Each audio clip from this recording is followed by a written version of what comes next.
Welcome back to our channels, Warriors. We are still growing. If you haven't had that homegirl that's always eating hot Cheetos, smash that subscribe button. Go ahead and have her smash it right now. First and foremost, let me give a shout out to the newest patrons. Scott, Mika Boy, Ramon, Lead with Love, Johnny, Charles, Albert 12, Soulstar LA, my tocayo Hector, Coach Ken, Miguel L, AI Vega, Fio, Claudia, Esquiel, Miguel, Let Our Actions Lead Others to Christ, Big Bad 48, Nova, Jack, Linda, Michigan Wolverines, Marius, Chevelle 66, Gigi, Abuelita's Journey, and Douse Herrero.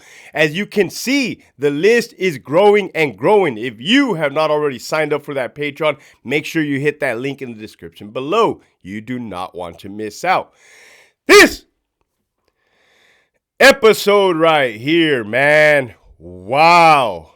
You know, I've been on the YouTube for 5 months and ain't nobody showed as much love or attention to a topic like the homie Greñas, right? The dude was a hit. The dude was an all-star. The dude was a hit. So here we go. This episode right here is going to be about items you should not be giving inmates, right? Here we go. At the academy, day one, right? There's a lot of day one topics they teach you at the academy. I say day one because they're up there, right? They're all of importance. What they tell you at the academy is that inmates will try to manipulate you. Inmates will try to game you, right? That's what they tell you. They lump everybody up. That's what they say, right? You're brand new. You don't know what the hell is what. So you can expect that, right? You can expect to be taught that. So one of the ways of a manipulation tactic that they will teach you at the academy is that an inmate will ask for something small, right? They'll ask for something small, like a stick of bubble gum. And once you give them the stick of bubble gum, well, number one, you violated policy, right? Number two, you've just opened the door, right? You've opened the door for more endless possibilities. An inmate can say, hey, G, since you brought me that stick of gum, surely you don't want me to tell your sergeant on you. Why don't you go ahead and bring this heroin up your ass next time, right? You can see how one little stick of gum can progress to heroin up your ass, right? That's the emphasis. Now you got the whole backstory. Now you have the concept. Oh, okay, Hector, I thought you guys were just being dicks, not giving them a gum or this or that. Nah, there's a method behind the madness. In my 16-year career with the California Department of Corrections as an officer, sergeant, and lieutenant, I myself worked at 2 separate prisons, Centinela State Prison and the beloved Donovan, right? That needs to be bulldozed to the ground. I have seen some doozies, man. I have seen some wild ones, some like jaw-dropping, oh my God, what the hell were you thinking moments. And this is just me. Can you imagine other employees, right, that just want to go to work, mind their own business, and leave, what they have to observe or put up with, right? From your cohorts, your partners. The problem is you get caught up in that. You get caught up in that jam, right? Oh, fuck. Now that you have the whole entire backstory and you guys are following along,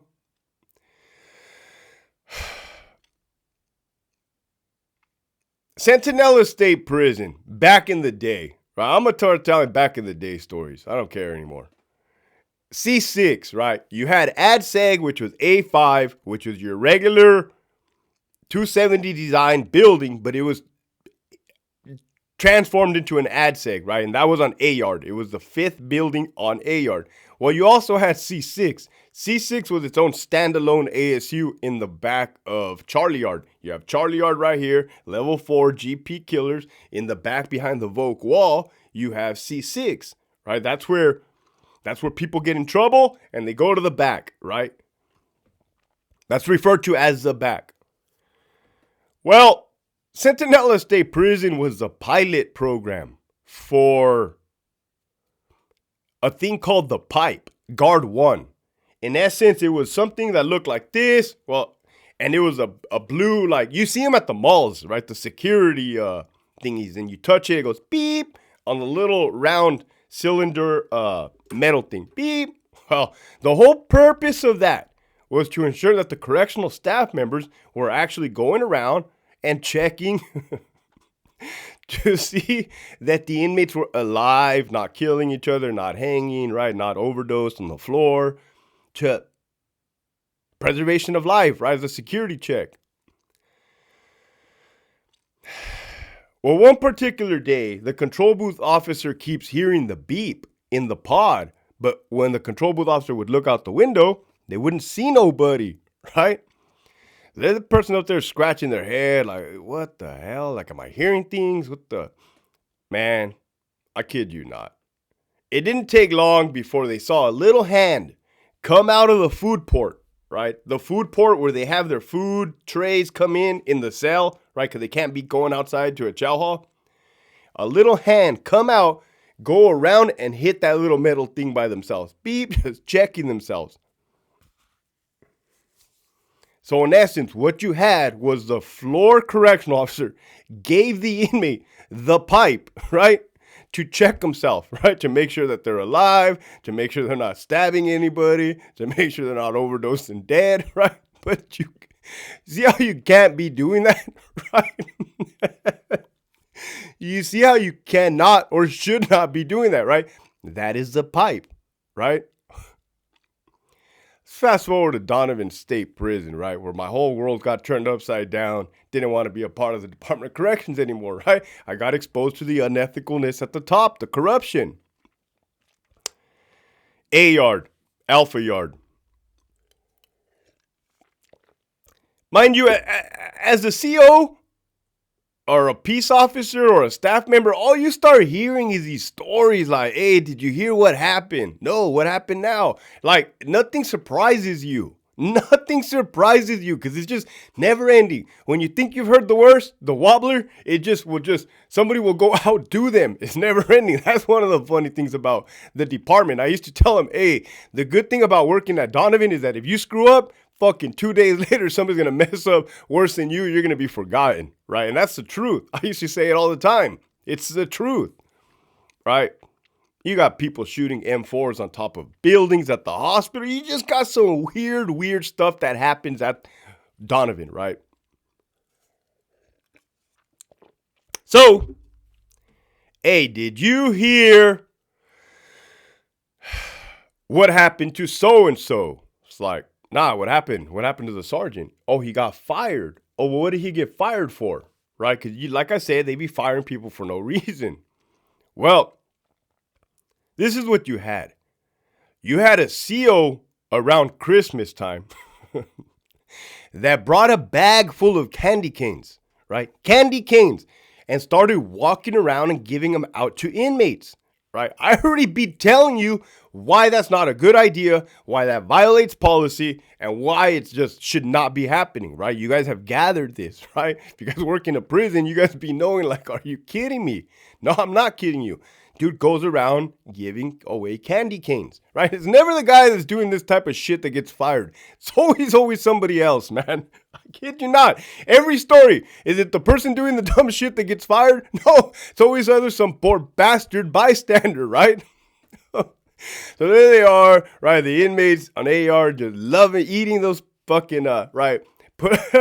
Right, making them real sharp and poking them like you used to poke your sibling when Christmas time, right? Like, gee. Stay tuned, guys. I'm not gonna disappoint. I never do, right? So you got the inmates eating candy canes. Of course, you got a concerned partner like, man, I'm not cool with this, right? I'm not cool with this. Calls up the sergeant. Hey, man, you got those fucking stripes.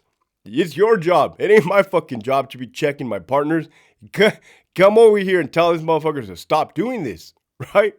So he goes, sergeant goes over there. Sergeant's in disbelief, right? Hey, man, come here. Knock your shit off. Give me this. Fucking go back. Get every goddamn candy cane you gave. Stop. Fucking, it ends here. Knock your shit off. Are you fucking kidding? Did you bump your head, right? Well, that wasn't, well, nothing's a secret in the department, man. Nothing is a secret. And all it took was for a higher up to hear what transpired, something that got cleaned up in-house. Well, what did they do? They fired the sergeant. They fired the sergeant saying, hey, you were aware of this staff misconduct and you failed to act on it. Technically, the dude did act on it. He did. He checked them, right? You ain't got to be writing to the press. You ain't got to be doing a whole fucking shebang on. So that sergeant got screwed over, man. The cop with the candy canes, he's good, man. Good to see another day. Good to give. He's good, right?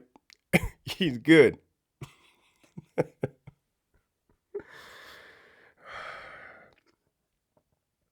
So my boy Greñas, man. My boy Greñas, right? Every story I've told you, could you imagine me hearing it for the first time or our partners hearing it for the first time? It's like you guys hearing it for the first time. It's like, no way. It's not possible. Are you kidding me? Why? Right? You just, your hamster in the process of running smoothly gets fucked up. You hear something out of pocket and you're like, oh, la verga. The hamster wheel, the arm gets stuck. It skips a little bit and you have to go back into motion, right? Well, I'll be damned if my best friend Troy didn't text me yesterday. I'm not hearing from that guy for fucking a decade. 10 years, right? 10 years I haven't heard from my boy Troy. Dude text me, right? I made him famous on the YouTube, right?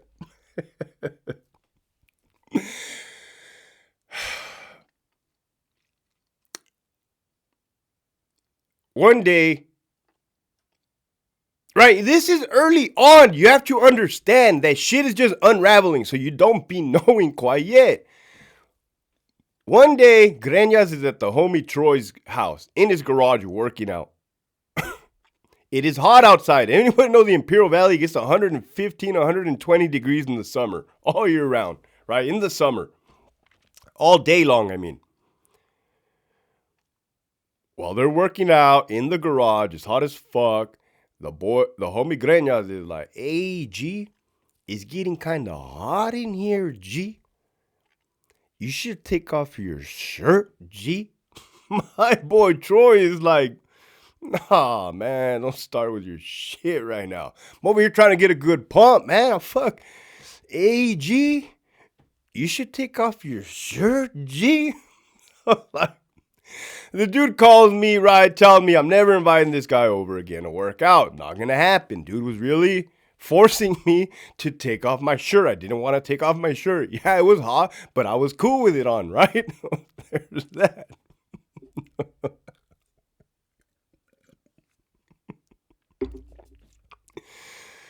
See, people get upset if not everybody has a joking personality. So let me tell you about a homie that got upset, right? One of my partners, Charlie 1, level 4, Centinela, GP killers, right?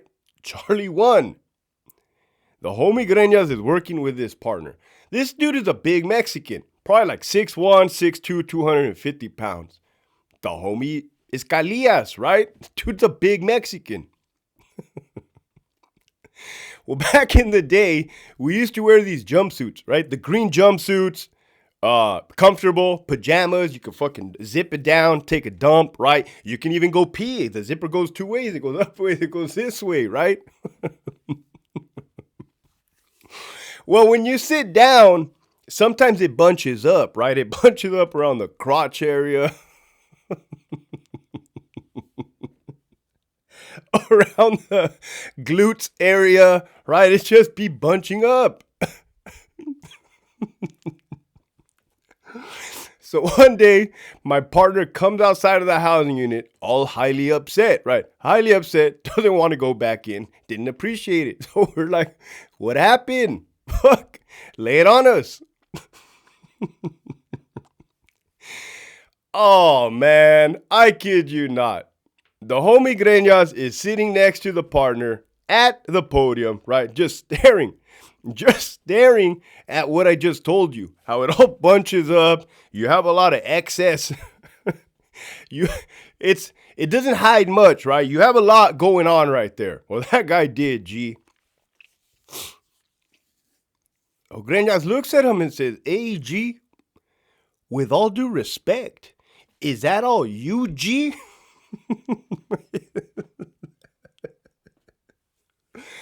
Oh, man. The dude got upset. He got upset, got up, walked out, went and told us, like, "Hey, this shit wasn't cool, man." Right? Somebody mentioned that nowadays people will file. Yeah. People will file nowadays. It's just wild. Back then, it was like, nah, it's just greñas being greñas, right?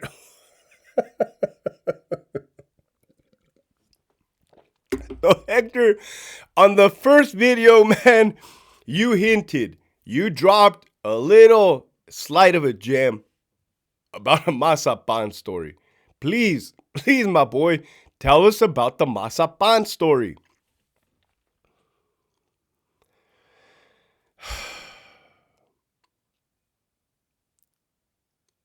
I was at Donovan, the watch commander. It's the lieutenant in charge when inmates come in from other prisons, and I have to in-process them. I have to ask them a slew of questions, right? Well, a good solid partner from Centinela was dropping off an inmate, and he tells me, "Did you hear what happened with Greñas?" And I'm like, "No, I didn't," right? Because I had already left Centinela years back. But again, you guys know him just as much as I know him now, right? So I was like, "No, I didn't hear. Elaborate. What happened?" All right, man, here we go.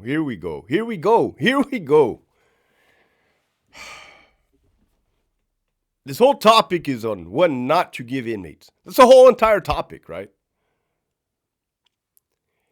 In the gyms.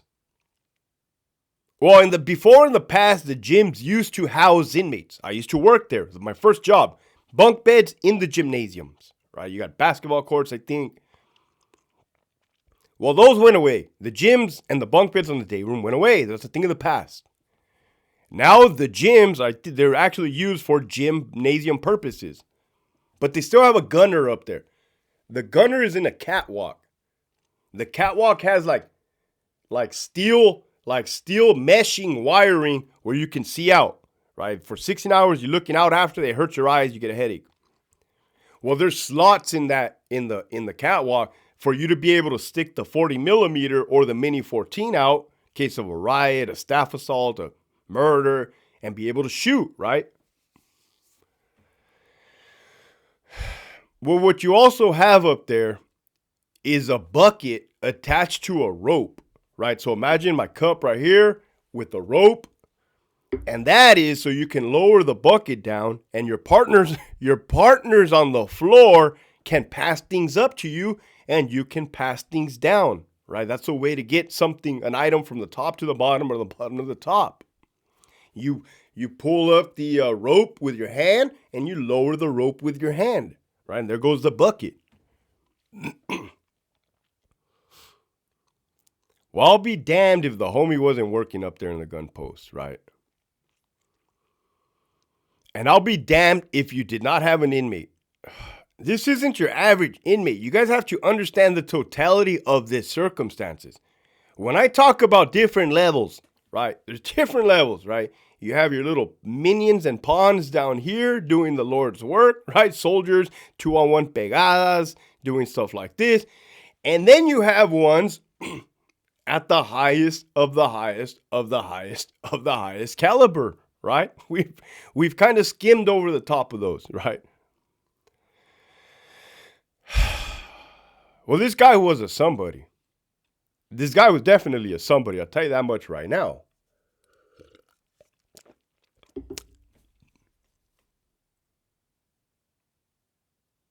And it's always the partners that don't mind their own damn business that get caught up in something.